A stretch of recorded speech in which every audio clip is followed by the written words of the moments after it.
Together now. I'm a child of the 60s, talk about a different culture. Okay, come together now. Collaboration, co-teaching when you can, and maybe coaching. As EL teachers, you are the experts, so. That's what they tell us. Yes. Okay, so just a little background of how I think we got to where we are in Missouri. In 1954, you guys have heard of this, of course, separate is not equal. Well, that has been applied not only to African American students, but also to students of different language groups. So traditionally, with the high immigrant states, we started to segregate those students for bilingual education. So we put all the kids who spoke the same language in the same class until they were proficient in English, which took 5 to 7 years. So that's how we got communities like she was talking about, where they were two different worlds. And so that separate is not equal applies to our English learners as well. They need to be integrated with all of the cultures represented in the school, including the American ones. Then in 1974, this is 20 years later, the Lau family in California, San Francisco school district, complained that their Chinese-speaking children were virtually locked out of any of the instruction because it was identical materials, identical language. The teachers did not speak any Chinese, and it was like the Charlie Brown, cartoon, wah, wah, wah, wah, wah, wah, and they weren't learning. And so they brought it to the Supreme Court, and they said, we have a right to an education too. Just because we aren't proficient in English yet doesn't mean we aren't smart and can't learn. And we saw this graphic earlier. The law became more about equity than equality. But I love what she did to this. This is all about just access to what the teacher's saying, but really we need that, let's get in the game, everybody in there. I love that. So sink or swim became illegal, and we were required by the Supreme Court to hand kids accommodations, modifications, and equal access to the curriculum. That was 1974. And you've heard of a Lau plan, maybe? Comes from this case. I was wondering about that. Yes. Yeah, I think I might have known that like when I got my degree or whatever. Yeah. I totally forgot about it. Right. So it's something that you should ask about in your school. Do we have a Lau plan? Which is basically just a plan for what we're going to do when we get ELs. So we do, because I wrote it. Yeah, exactly. So yeah, it's an equity of, it's how do we give our kids equal access? What are we going to do as a school to make sure when these students show up that they have equal access to the content and to opportunities to learn English, which is you guys, right?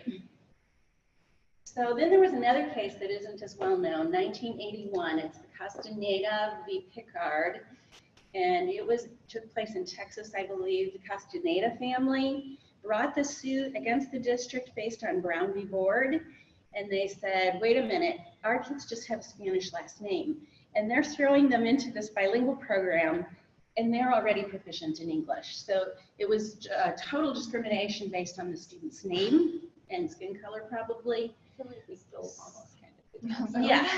I mean, sometimes when you have hundreds of students, this is what happens unintentionally. It's part of that blindness that we have when we're the fish in our water. We don't see that we do those kind of things to their detriment.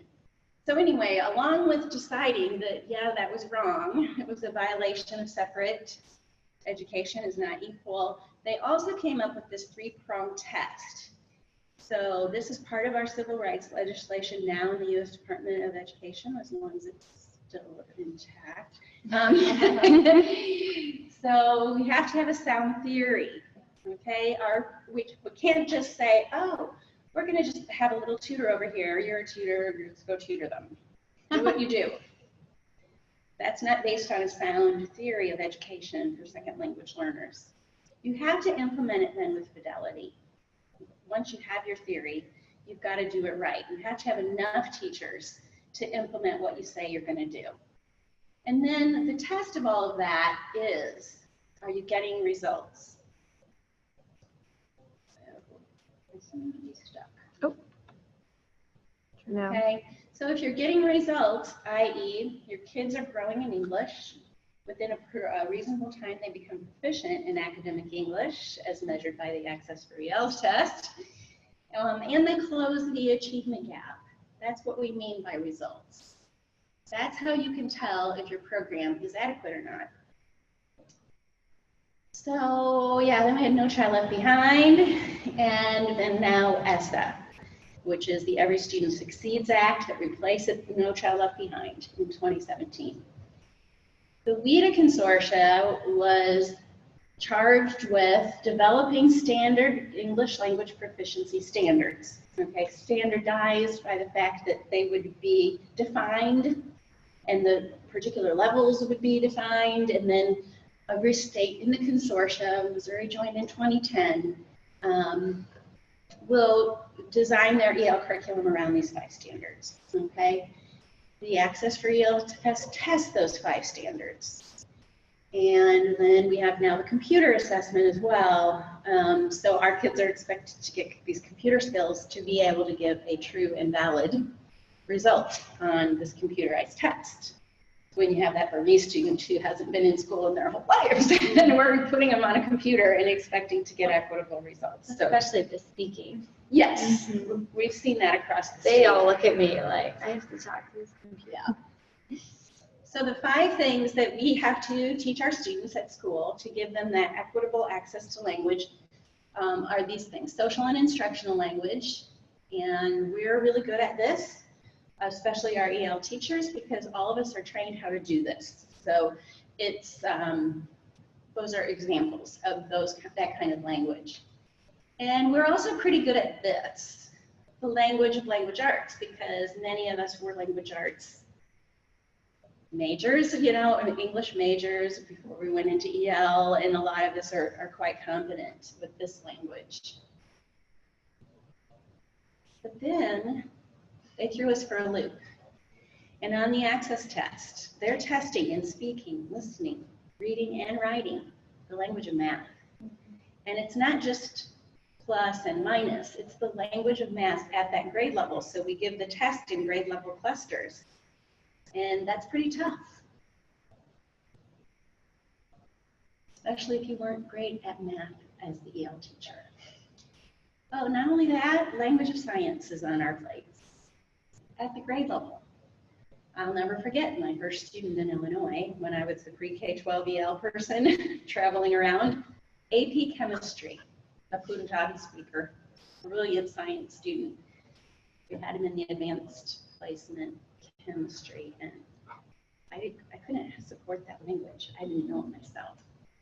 What about the language of social studies at the grade level? So if you haven't noticed yet, here's the problem. Our LEAPs are failing to close that achievement gap across all these content areas. And it's not helping students to become proficient within that reasonable amount of time. This is nationally. It's not talking about Missouri here.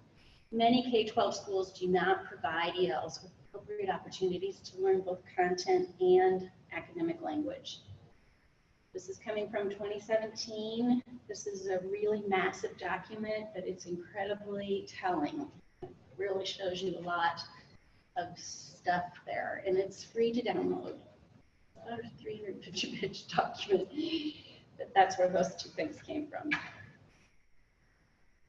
So here's poor EL teacher. She's walking a tightrope. She's got social instructional language down. She's doing great with that. She's pretty good at that language of language arts. But then she's now supposed to work on the language of social studies at the grade level, science, and math, all the while making sure she doesn't pull them out of any content area instruction because they have a right to be there, and also making sure their colleagues don't leave them alone to sink or swim in those classrooms, ignoring them while they lecture.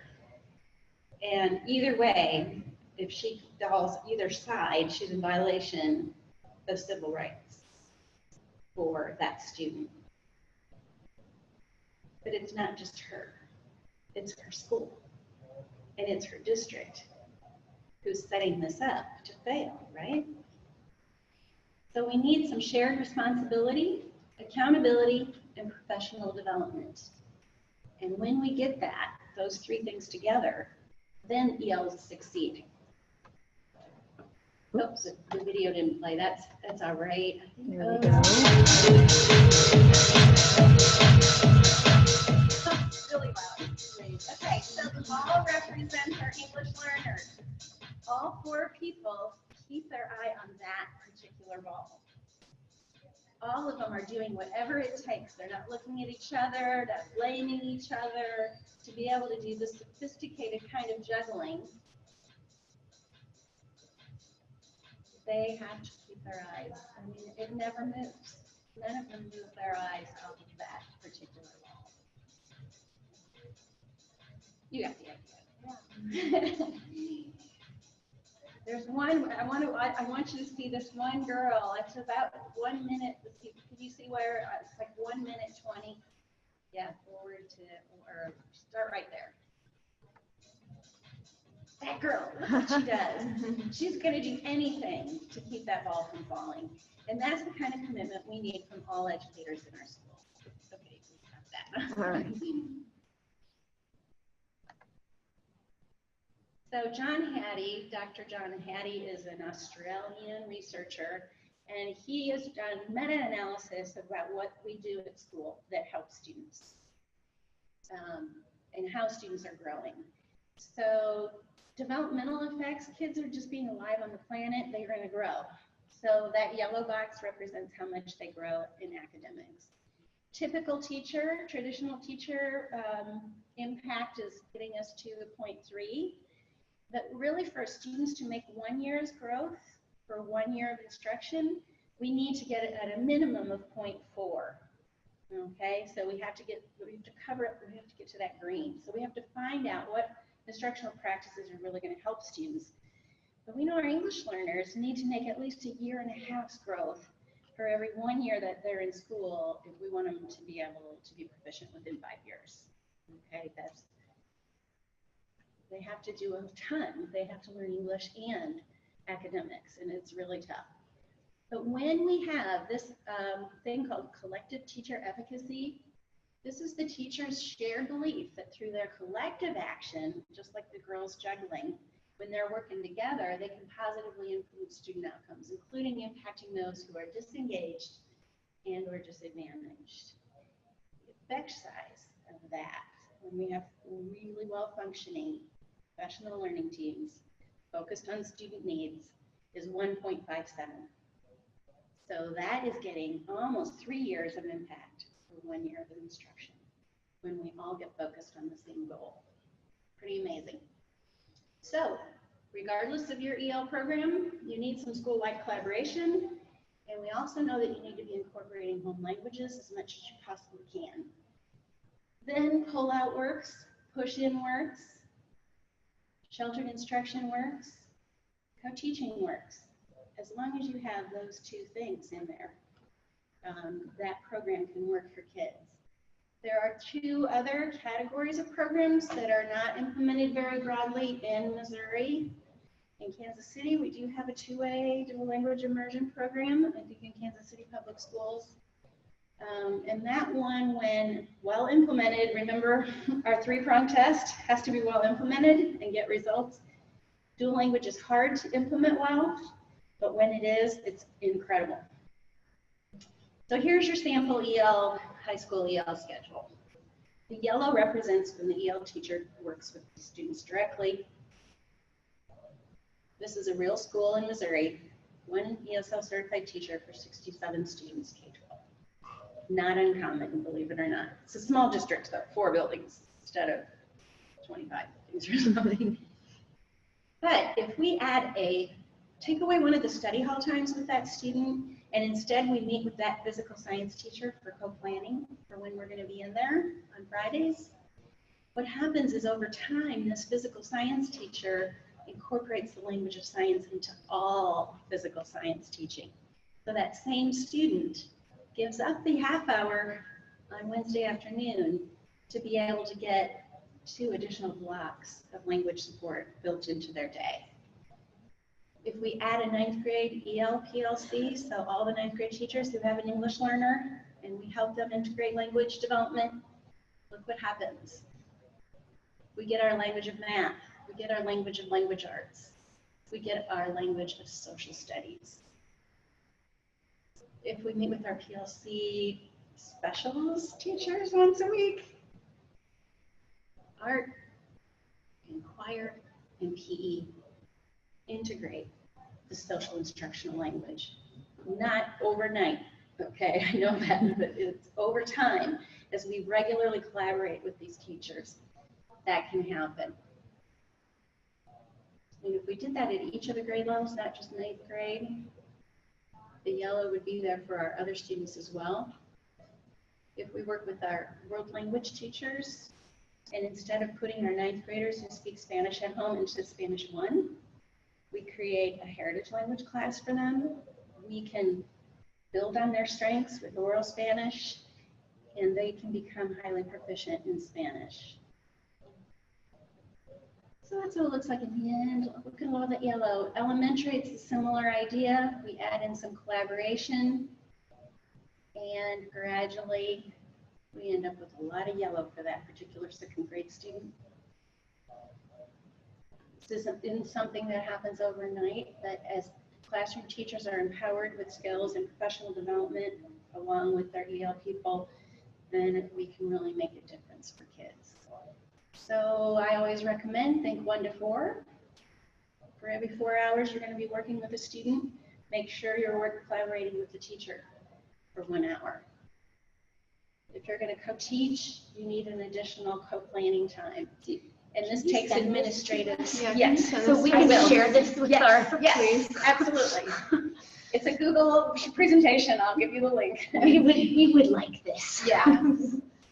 And then this is a brand new book that just came out with TESOL, 6 principles. This is meant for school teams, PLC teams. Okay. You can look it over for a few minutes. And I recommend that, you know, if you can have once a month even. You know, maybe you only get together twice a quarter. It's so much better than nothing because it's going to be in those teachers' minds. Oh, wait, maybe there's something I could do here that's a little better than what I'm doing right now.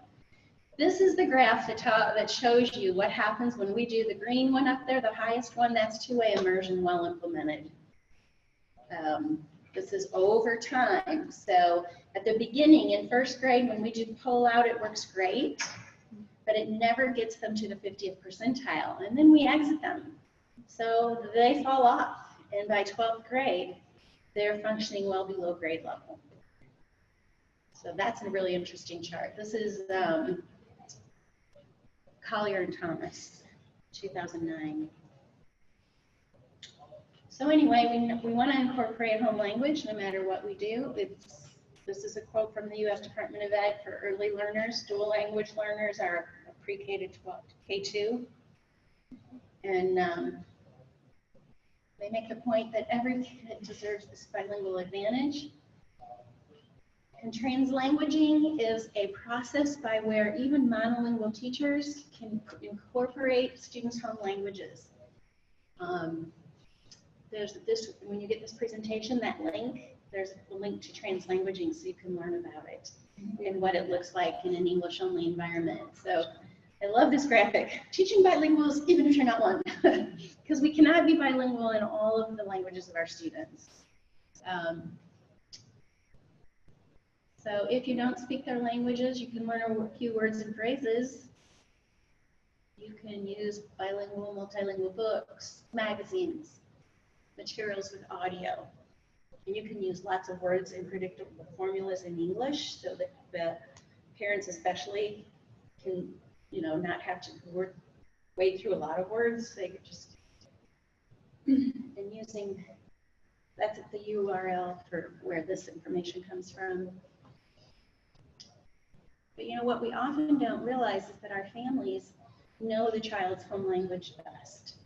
And so we need to really partner with our families, not do things for our families. So there's just got to be a shift of mindset here that I'm not going to come and tell you how to raise your kids and what you should be doing. I'm going to come to you to ask for what you know works. with your children, and how can we empower them? Digital translators, and we're going to get to practice, I promise, with this Google Translate. If you haven't, have you guys ever practiced with it before? They've got a new feature now where you can actually have bilingual conversations live, like instantly on your phone. So we'll download it and practice with that. You can pay for a telephone interpreter service. What's great about these is they're vetted interpreters, so you know that they're qualified and that they're going to be translating what you actually say. Live certified interpreters are also great. But when we bring in just family members or somebody who speaks that language, I had high school students who wanted to translate for their parents, and they told their parents that F was the highest grade they could get. And mom and dad believed this. And they were giving them congratulations for all the F's on their report cards. So that was a pretty extreme example, but it can happen. The other thing is siblings are often put into situations that they should never be in. Adult conversations, or if there's a disciplinary action in your school, we can't have, I mean, it's just horrifying what sometimes siblings are put into these situations. It's less and less now, but for our lesser known languages, you know, if we have a Tamil speaker, sometimes those kids were already traumatized from being in a civil war in their own country. Now they're sort of traumatized again, being the parent in a translating relationship with their own parents. So anyway, we got to spend time with people. These are just some recommendations. Once we have our kindergarten teacher sending a newsletter, we put it in Google Translate, and then we put at the bottom of it, please help us with our translation, so that parents aren't offended to get something in their native language. Instead, we're inviting them into helping us make it better. We're also sending the message, and you can even put it in the newsletter, please read this in your language with your child, because we also can't teach all these languages at school, but we can empower our parents and encourage them to continue to develop the home languages of their kids. How about a bi-monthly multilingual PTO, where all the parents come, and a part of that might be to take an equity walk with them, meet them at their cars, or maybe at the bus stop, which is maybe how the only way they can get to your school, and follow them to the front of your school and into your school and into the main office. Ask them, what signage do you need in your language to be able to feel like you know what you're going to do next, where you're going to go. We just adopted in Missouri the seal of biliteracy for high school graduates, which is very cool, and a lot of districts are on board now. But there's a thing called the pathway to biliteracy. And this is really a cool way to partner with our parents, because we can't test all these different languages. We don't have tests for them to find out if their kids are competent, but we could ask them to be on a committee to help us with that. By the way, the first pathway to biliteracy award is pre-K. So if they can sing songs in more than one language, whether they're English speaking at home or not, then that becomes a pathway to biliteracy. And if we start then by valuing our kids' home languages, the parents are going to have a chance to keep their languages alive, because the kids are going to say, well, they think it's cool at school that I know this other language. And so I'm not going to be embarrassed about it. I'm not going to say, no, I don't want to speak that anymore, which is what we hear from too many of our students. This is off the topic a little bit, but the United States is the largest language graveyard in the world. We managed to squash out our home languages within a generation. In most countries in the world, it takes 5 or 6 for languages to be lost.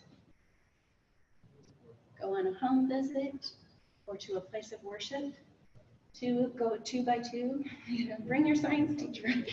Our district makes us go on home visits every summer. Oh, that's awesome. That's awesome. Yeah. Do you find it makes a difference? Definitely. Linguistically diverse families especially. I love going there. Well, first of all, you get great food. I went to a Spanish-speaking student home, and we walked in, and they had gathered the whole extended family, who were all dressed like for church. You know, they had their suits on, and because it was a teacher. And this is the regard that they have for teachers in many cultures around the world. A little refreshing after some American students. So now is our time to have a bilingual conversation. We want to go to find this app. So I think I have a screen for that, or maybe we can just click on it. Let's see. Let's just click. So that's where you go. Is it just? It's a Google Translate app. Yes. Is it And you that? can download it on your Android or iPhone now, and it's free.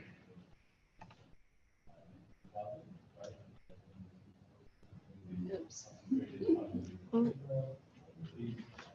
I thought I was already in there. I may have closed it out. Oh, that's okay.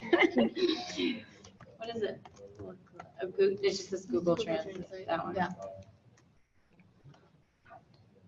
Yeah, so it looks like Yeah. that. Once you get it. You already had it up though.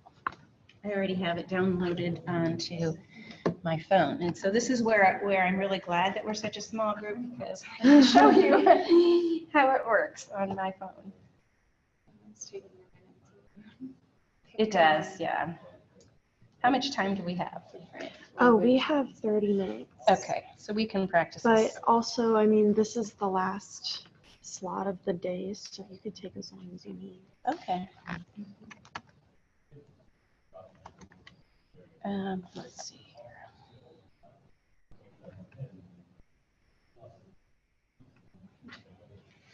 Sign in with my. Not my idea. Okay.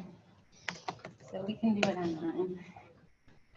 Not Spanish. We speak Spanish. Well, okay, then I don't choose. Oh, okay. Do Okay, so what Arabic. okay, do you have a translate app? I'm trying. Okay. So once you get it loaded, it looks like this. If you want to just talk, so you know, we have kids who are speaking Arabic but don't write it. Yeah. So you can put Arabic to English. Does it do classic? Do you know? I think it just has one Arabic. Okay. But when it has this, that means you can download it and you don't have to be on the internet. Okay. So if your students have iPads, they can download the app on their iPad and they don't have to be online. So if your internet is a little iffy, they can use it even if they're not online. I'm going to have them just translated to English for I us. wonder if this is, does this one also do the pictures? I can't remember what Yes. app that is. When we were in Italy, a friend of mine had it, and you would just hold it up to the menu. Yes, And it would this one. translate. That's this one. It was really cool. It is very cool. So, but this is new to me, is this conversation. So it's listening to both languages. You are sedentary. Hello, how are you? مرحبا كيف حالك؟ And they can answer in Arabic. So we should do a language we know that you can speak in. Okay. Okay, because we want to see how it actually works. So I'm going to get You want me you to say something in Spanish? Yeah. Right. That's weird that I can see myself. So this is Oh, I why, feel that's why we that. call it a bilingual Oh, wow. conversation, because That's weird. it can hear both languages at the same So, time. okay, wait. So I hit this. Let's see, try that. Mine had two little microphones. See right here, conversations. That's what mine looks like. So that's going to work pretty well for voice to text. I don't know what to say. Buenos dias or something. And then it's in the Arabic one. Oh yeah, we got to go to the Spanish. Here, let's try it and speak in Spanish. Buenos días, mi nombre es Chelsea Mae. Estoy en una conferencia en una universidad ahorita. I'm already At a conference at a Hello, university. my name is Chelsea. I'm already in a conference at a university right now. That's funny. Hello, Chelsea. I'm at the same conference. Isn't that great? Hello, Chelsea. I'm at the same conference. Hola, Chelsea. I'm at the same conference. I'm at the same conference. Isn't that great? Estoy en la misma conferencia. No es tan bueno. It Doesn't quite work. So it's not great. No. It's not that good. No, it's done. Isn't that? It's Not that- isn't. It's got the, Yeah. Okay, so it's not perfect. I wanted to demonstrate It's that. kind of fun. But You it's must really have fun. the paid for version. No, Wondering it's now. free. It's the, I don't know why yours didn't, get that. Oh, you can Hello, block my name's offensive words. Chelsea. I want to block offensive words. That's good for middle school. Yes.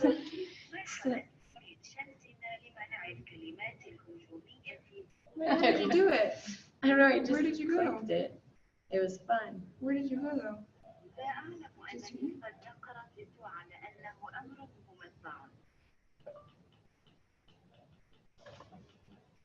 This is the funnest part to play. I'm trying to think of Hi, somebody my that I name is actually know how to Maria, say now. and I want it to be summer break. Me llamo María Evorio que sea Is la this how you- fuerza estiva. That's not how you say it. Not what I said.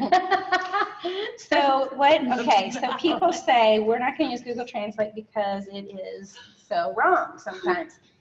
You don't want to depend on that only, but the laughing that we're doing now, when it's in our classrooms between It'll pick multilingual it up. kids, it's so perfect because they're like, okay, what was I saying Yeah. that made them think that word? And how could I make it better? So it's like that game Telephone, you know, where we would whisper in each other's ear, and by the time it came all the way back, it was nothing like what it started as. And it can become actually a higher level thinking skill. And it taps into this translanguaging so that students use all their linguistic resources to communicate with each other. And I watched it in a class of newcomers at the high school where there were 4 different languages in a small group, and they were doing a lit circle discussion around their text. So speaking of the text, you can, this is where you can take a pic, you can just put your camera over it. Yeah, that's Okay. Oh yeah, I want to see that. Nope. But I work with teachers who are much better at The this than I am. student is there, Rebecca. So we need to find a text that we put behind here. Oh. We used to use this on menu.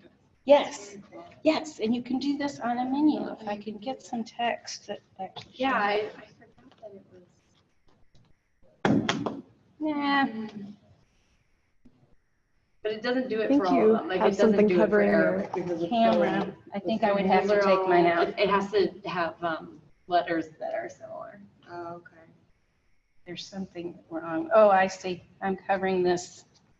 I've watched teachers do it and they get so good at it, and the kids, I mean, on their phone especially for like menus, right? So you want to know if you're ordering calf sprain or not.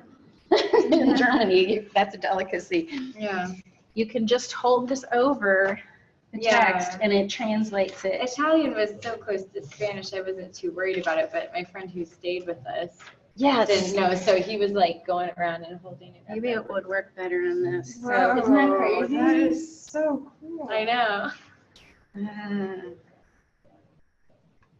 Okay. Align the text. Yeah, she's doing it right now. That is very cool. I know. Oh, shoot. I can't get mine to work. you I guys. know, it's a really neat thing. Oops. So now it's too big. Okay. Is it going to change it? No. Principles.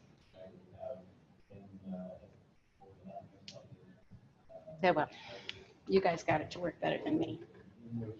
Did you want to try these? Well, those not They're really. just kind of small. It is Yeah. off. you know, like. Yeah, Well, it's and not it jostles if you perfect, can't hold it. Now, but- then Right. there's another way. You can take a picture of it and you can swipe your finger over the text. Oh, And yeah. it will turn it into, It's like, I want to Would you translate try this, doing and so it'll translate like the highlighted thing. Spanish. Oh, I know why. I have it Spanish to English now. It's English. That is very cool. I know, it's so cool. I want to travel just to use this. I know. Well, see, you don't have to travel far. You just go into your classroom where your yellow kids are. And they can do it. I mean, there's like 100 languages. Not all of these are supported, you know, applications for every language, but there's like up to 18 now that do this Yeah. conversation. Also be good to share with classroom teachers. Yes. You know. Well, and Send messages sometimes home like and we're things like used that. as translators, but we're not available. 'cause we're Interesting. doing other stuff. I am so. definitely. Well, right.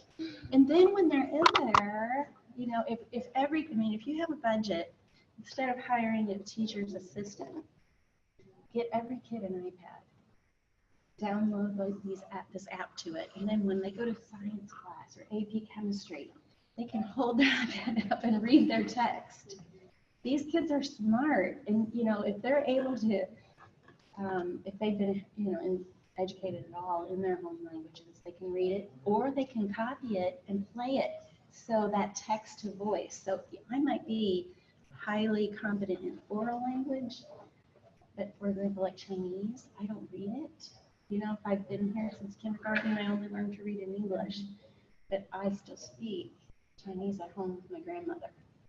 So if I can listen to it being read aloud, I can gradually teach myself how to read that. So it can, to me, it just elevates that language within the context of the classroom, and it gives teachers that power to be able to tap into the linguistic assets of their kids, which we didn't have this 10 years ago.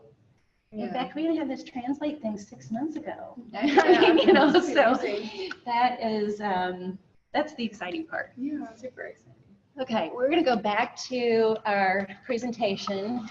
I want to wrap up, and then you can stay and play, and we can keep going on this. There's a couple other websites that I want to just show you as well.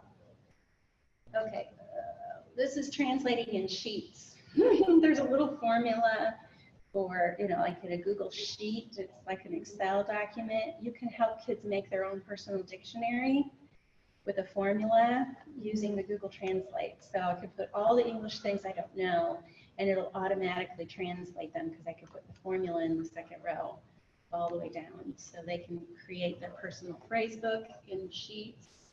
The language codes that you use for are there. Can we click on that first link, and then we'll show you, this is a video of how to do the Google Sheets. You keep scrolling down, there's a video here. So Google Translate A2 from English to Spanish. Isn't this the code? Taco.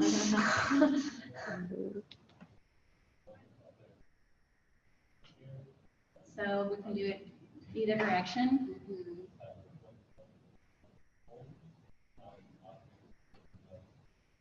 From Espanol into English. I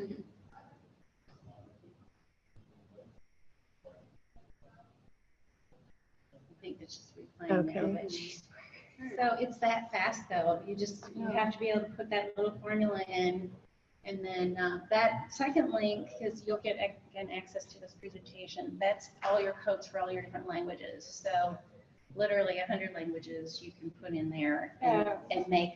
You could even make multilingual. So you could have column 3, 4, 5 be the 4 languages that are in the room. So the teacher could project all their key vocabulary for the day instantly into the 4 languages spoken in the classroom. So it's that pretty amazing. So this is the other thing that I give to teachers that you could each have a bunch. What language should they work on first? And the answer is tier 2. We really want them to go through their lesson plan and look at the word vary. Because that's a word that's going to go across the curriculum, and it's going to be, an everyday word vary is spelled differently, but students need to know this kind of vary to get at academic text. So it's just a very small little graphic, but easy to understand to help teachers know what we mean by tier 2.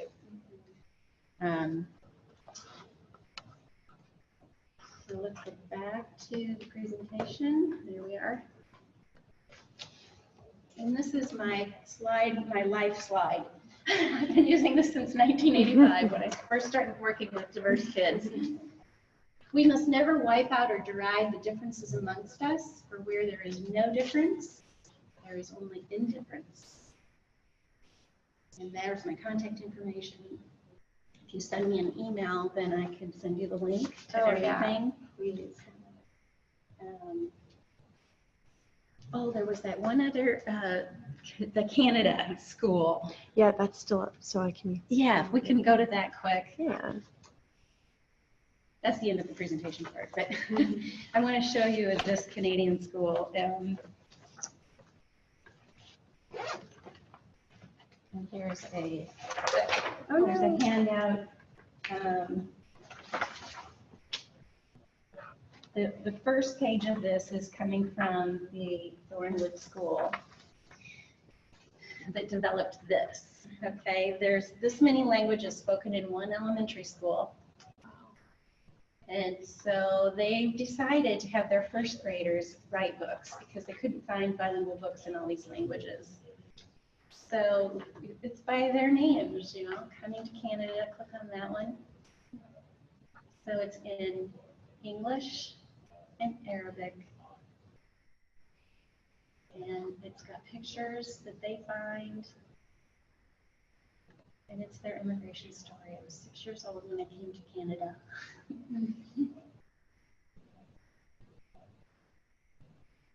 So empowering. And this I'm going to read to you. It's on your page too. This is kind of a read aloud, which is another thing, of course, we hope teachers do to develop oral listening comprehension. Story time in the Floridale Public School Library. Padma arranges her sari around her as she sits in her chair at the front of the rug in the library. 27 fourth grade students assemble cross-legged in front of her as she launches into the day's lesson. Now I need 8 people to help with reading the story. Loud and clear, Padma emphasizes as she calls 2 children to sit next to her. Each of them chooses somebody else, and so on until there are 4 on either side of her. And who would like to tell the story in their language after we've heard it read? Several students raise their hands. Padma then introduces the tradition of trickster stories in many countries around the world, giving examples from Asia, Africa, Jamaica, as well as Native American communities. Now here's one more trickster in this story. I need people to tell the story, and I need people to say it in another language. Those of you who have another language and want to tell us the story in your language can take a chair and sit at the other side of the rug. About 12 students of these 27 decide to do this. Sina, I'm going to give you the invitation again. Would you like to say it in your language? You want to try? Yes? It's always good to try. I like that attitude. As long as you say, yes, I'll try, it's worth it. Students arrange themselves on the chairs, and Padma distributes sheets with the story script to the children sitting next to her. She assigns roles and instructs them to read over in their mind and make sure there are no hard words. Next, she instructs those students left on the rug in front of her on their roles as a chorus. If you go, ooh, then we know you can't hear. But if you say, aha, then we know they are saying it well. To the reader, she says, don't say the things in brackets, but do the actions.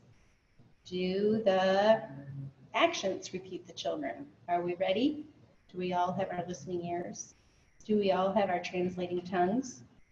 Let's go, big voices. The storytelling begins, and Padma leads the chorus of their calls in ooh when the voices go too low to be heard, and aha when the voices are strong and loud. I feel as though I'm in a theater. When the story finishes, Padma jumps up, Jumps in. Great job. Now who's going to tell the story from beginning to end in English? One of the students sitting on the rug volunteers and proceeds to lead us through the story in English. Now, says Padma as she gestures toward the row of students seated in the chairs opposite her, these people are going to tell us the story in another language. I listen amazed as one by one I hear and see the story retold, first in Urdu, then Turkish, Vietnamese, Chinese, Gujarati, Tamil, Korean, once each, and Arabic 3 times. The other students in the class appear to be equally entranced as I am, though neither I nor they understand most of the languages being used.